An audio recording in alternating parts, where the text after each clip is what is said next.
स्वागत है आपका इंडिया न्यूज में। वक्त सुपरफास्ट 100 का और आपके साथ मैं हूं राजीव शर्मा। नमस्कार, मैं हूं शीतल राजपूत। मिर्जापुर के विंध्याचल धाम में उस वक्त अफरा तफरी मच गई जब एक एक कर 9 दुकानों में भीषण आग लग गई। आग ने इन दुकानों के पास खड़ी आधा दर्जन मोटरसाइकिल्स को भी अपनी चपेट में ले लिया। देखते ही देखते आग ने कोहराम मचा दिया। जिन दुकानों में आग लगी वो विंध्यवासिनी मंदिर की ओर जाने वाले मुख्य रास्ते पर ही स्थित हैं। ऐसे में अगर आग बाकी दुकानों को अपनी चपेट में लेती तो बड़ा हादसा होता। गनीमत रही कि वक्त रहते आग पर काबू पा लिया गया। आग एक दुकान में हुए शॉर्ट सर्किट की वजह से लगी। देखते ही देखते आग ने आसपास की दूसरी दुकानों को अपनी चपेट में ले लिया। स्थानीय लोगों ने आग बुझाने की कोशिश शुरू की लेकिन नाकाम रहे। मौके पर पहुंचे दमकल कर्मियों ने घंटों बाद आग पर काबू पाया। गुजरात के जामनगर में भी आग ने कोहराम मचाया। यहाँ एक दुकान के गोदाम में आग लगने से हड़कंप मच गया। गोदाम में कुकिंग ऑयल और प्लास्टिक की बोतलें और गत्ते रखे थे जिससे आग तेजी से फैली। गोदाम में आग लगने की खबर पाकर दमकल की 5 गाड़ियां मौके पर पहुंची और आग बुझाने की कोशिश शुरू की लेकिन तब तक आग इतनी फैल चुकी थी कि उस पर काबू पाने में दमकल कर्मियों के पसीने छूट गए। घंटों बाद आग को बुझाया जा सका। आग से लाखों का नुकसान हो गया। दिल्ली में एक बस में आग लगने से हड़कंप मच गया। गनीमत रही कि समय रहते ड्राइवर और कंडक्टर बस से बाहर निकल आए। आग इतनी भयानक थी कि बस पूरी तरह से जल गई। जम्मू कश्मीर के राजौरी जिले के जंगल भीषण आग की चपेट में है। एलओसी के पास लगी इस आग से अब तक सैकड़ों पेड़ जलकर खाक हो चुके हैं। आग की वजह से आसपास के लोग दहशत में हैं। केंद्र सरकार ने देश भर के 2 करोड़ ई रिक्शा वालों को एक बड़ी जिले के जंगल भीषण आग की चपेट में है। एलओसी के पास लगी इस आग से अब तक सैकड़ों पेड़ जलकर खाक हो चुके हैं। आग की वजह से आसपास के लोग दहशत में हैं। केंद्र सरकार ने देश भर के 2 करोड़ ई रिक्शा वालों को एक बड़ी सौगात दी है। केंद्रीय परिवहन मंत्री नितिन गडकरी ने कहा कि ई रिक्शा पर पाबंदी नहीं लगेगी।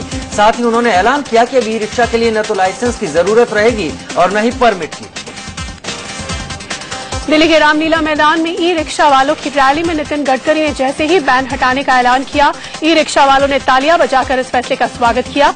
गडकरी ने कहा कि सरकार गरीबों के लिए है और ई रिक्शा वालों से नाइंसाफी नहीं होगी। रामलीला मैदान में ई रिक्शा वालों की रैली में केंद्रीय परिवहन मंत्री नितिन गडकरी ने कहा कि अब न तो पुलिस उन्हें चालान कर पाएगी और न ही आरटीओ ही रोकेगा। ई रिक्शा है उसको मैं मोटर व्हीकल एक्ट से निकालने का निर्णय आपको दिया है। इसके लिए कोई पुलिस वाला कोई आरटीओ वाला कल से आपको चालान नहीं कर सकता। केंद्र सरकार के फैसले के बाद अब 650 वॉट तक के बैटरी वाले ई रिक्शा को लाइसेंस की जरूरत नहीं होगी।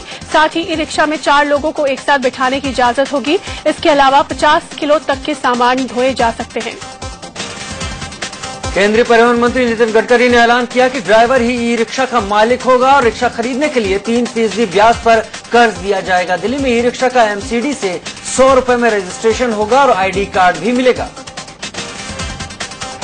मोदी सरकार के आने से अच्छे दिन आए या ना आए, महंगे दिन जरूर आ गए हैं। आलू प्याज महंगे हो गए हैं। सरकार रेल किराया बढ़ाने पर विचार कर रही है। साथ ही जल, पेट्रोल और डीजल के दामों में भी इजाफा होने के संकेत मिल रहे हैं। प्याज एक बार फिर देशवासियों को रुलाने लगा है। देश की सबसे बड़ी प्याज मंडी नासिक में मजदूरों ने कामकाज ठप कर दिया है। आज मजदूरों की हड़ताल का दूसरा दिन है जिससे सप्लाई रुक गई है और प्याज महंगा होने लगा है। प्याज मंडी के मजदूर मजदूरी बढ़ाने की मांग कर रहे हैं। इस मामले को लेकर मंडी कारोबारी और मजदूरों के बीच कहासुनी हो गई जिसके बाद नासिक मंडी में खरीद बिक्री अनिश्चितकाल के लिए बंद हो गई है।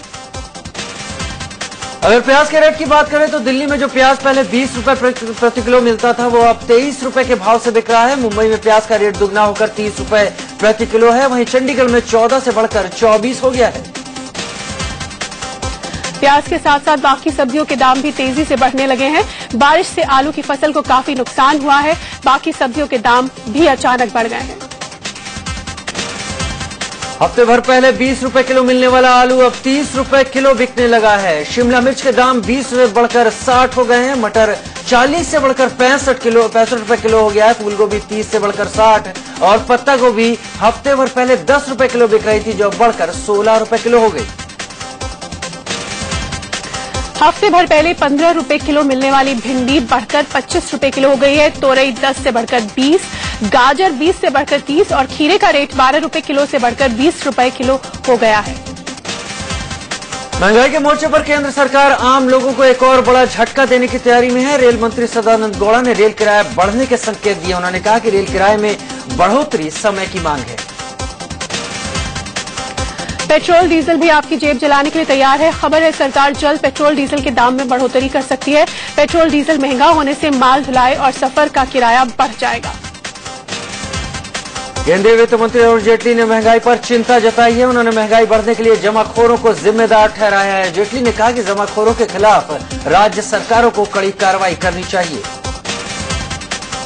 दिल्ली में पानी की किल्लत को लेकर कांग्रेस ने जल बोर्ड के दफ्तर के बाहर प्रदर्शन किया। कांग्रेस प्रदेश अध्यक्ष अरविंदर सिंह लवली और मुकेश शर्मा की अगुवाई में यहां धरना प्रदर्शन हुआ। दिल्ली में बिजली कटौती को लेकर केंद्र सरकार ने कंपनियों को सख्त चेतावनी दी है। ऊर्जा मंत्री पीयूष गोयल ने कहा कि जिस बिजली कंपनी का कामकाज ठीक नहीं होगा उसके खिलाफ कार्रवाई की जाएगी।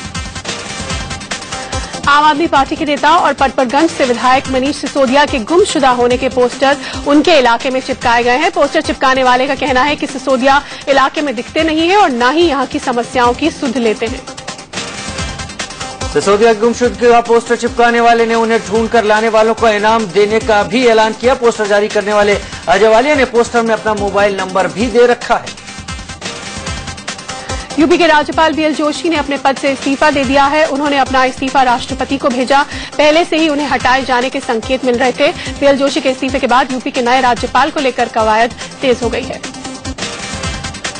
इस बीच असम के राज्यपाल जेबी पटनायक और कर्नाटक के राज्यपाल हंसराज भारद्वाज ने भी इस्तीफा दे दिया है। खबर यह भी है कि राजस्थान की राज्यपाल मार्गरेट हलवा आज शाम राष्ट्रपति से मिलेंगी और वो भी इस्तीफा दे सकती हैं। उधर राज्यपालों ने इस्तीफा देना शुरू किया। इधर नए राज्यपालों के लिए कवायद तेज हो गई। सूत्रों के हवाले से खबर है कि नए राज्यपालों की रेस में बीजेपी नेता कल्याण सिंह, वीके मल्होत्रा, बलराज टंडन, कैलाश जोशी और केसरीनाथ त्रिपाठी शामिल हैं।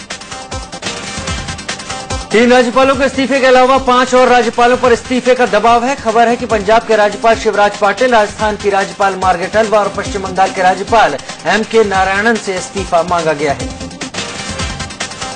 इसके अलावा त्रिपुरा के राज्यपाल देवानंद कुंवर और गुजरात की राज्यपाल कमला बेनीवाल से भी इस्तीफा मांगे जाने की खबर है। इनकी जगह जल्द नए राज्यपालों की नियुक्ति होगी। बीजेपी नेता सुब्रमण्यम स्वामी ने कहा कि राज्यपालों को खुद ही अपने पद छोड़ देने चाहिए। गवर्नेंस को तो खुद अपने आप जाना चाहिए। वो बने क्योंकि उनकी हाजिरी लगी थी सोनिया गांधी के दरबार में। कांग्रेस प्रवक्ता राशिद अल्वी ने कहा है कि मोदी सरकार को सुप्रीम कोर्ट के फैसले को मानना चाहिए और मनमाने तरीके से राज्यपाल को हटाने से पहले सोचना चाहिए। सुप्रीम कोर्ट का फैसला है। मुझे यकीन है अगर वो सुप्रीम कोर्ट का और उसके फैसलों की इज्जत करते तो कोई कदम नहीं उठाएंगे। यही कहा जा सकता है। प्रधानमंत्री मोदी ने अपने 3 मंत्रियों को बड़ा झटका दिया है। पीएमओ ने गृह मंत्री राजनाथ सिंह, गृह राज्य मंत्री किरण रिजिजू और विदेश राज्य मंत्री वीके सिंह के निजी सचिवों की नियुक्ति पर रोक लगा दी है।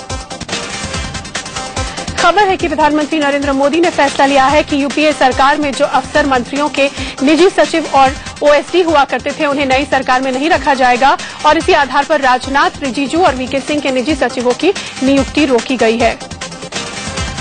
दरअसल गृह मंत्री राजनाथ सिंह आलोक सिंह को अपना निजी सचिव बनाना चाहते थे। आलोक यूपीए सरकार में विदेश मंत्री रहे सलमान खुर्शीद के निजी सचिव